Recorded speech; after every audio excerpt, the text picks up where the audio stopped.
मालवणमध्ये शिवरायांच्या पुतळ्याचा काही भाग पडला। संभाजीराजेंचा ट्विटद्वारे सरकारवर निशाणा।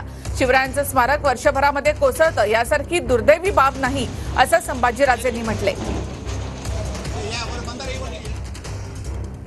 संभाजीराजेंचं ट्विट काय आहे ते आपण पाहूया। पंतप्रधानांनी उद्घाटन करण्यासाठी घाई गडबडीमध्ये उभारलेला पुतळा कोसळला। आकारहीन आणि शिल्पशास्त्रास अनुसरून नसलेला घाई गडबडीमध्ये उभारलेला पुतळा बदलावा यासाठी तेव्हाच मोदींकडे मागणी केली होती। या महाराष्ट्रामध्ये छत्रपती शिवाजी महाराजांचं स्मारक वर्षभरामध्ये कोसळतं यासारखी दुर्दैवी बाब कोणती नाही।